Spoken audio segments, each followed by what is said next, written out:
And our word for today is king, taken from the first book of Samuel, chapter 8. All the elders of Israel came in a body to Samuel at Ramah and said to him, "Now that you are old and your sons do not follow your example, appoint a king over us, as other nations have, to judge us." Samuel was displeased when they asked for a king to judge them. He prayed to the Lord, however, who said in answer, "Grant the people's every request. It's not you they reject. They are rejecting me as their king." Brothers and sisters, can you imagine? Can you imagine the scene here? God is the king. God has been made absolutely the king. He has made his people free, he has brought them into the promised land, and he's given them these patriarchs that they might oversee them. He has given the prophets that they might answer to them, that the prophet might speak to God's people on God's behalf as an acknowledgement that the one who is truly in charge is God himself. And the people are saying, that's not what we want.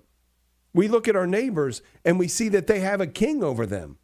And in fact, they say, we want you to appoint a king over us as other nations have to judge us.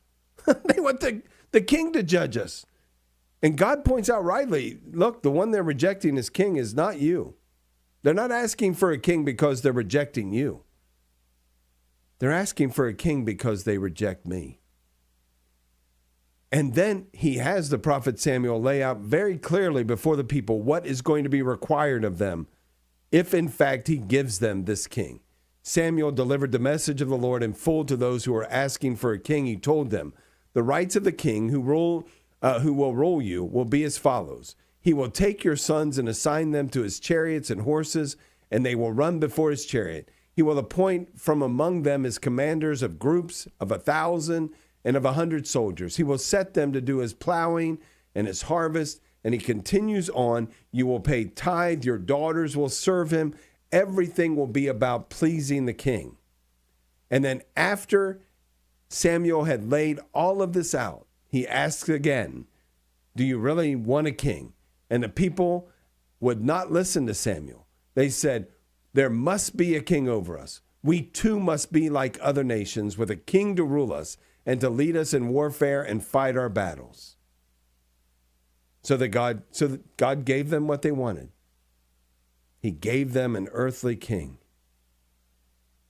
And we see the result of that thing. Hindsight is 20/20, right? We know what the history of that was. Yes, a godly king here or there, not very many. And yet a lot of warfare, a lot of ungodly kings, a lot of death and destruction, all at the service of a human being. They exchanged, as it were, God as their king for an earthly king. Why? By their own description. Why? Because they just wanted to be like everybody else. They just wanted to be like everyone else. That smacks familiar to me. Sometimes I just want to be like everybody else. I might be tempted to take on an earthly king and reject the King of Kings simply because I don't want to stand out, simply because I don't want to be different. And yet I am a son of God by the death and resurrection of Jesus Christ. And I will not set that kingship aside. Jesus is my king.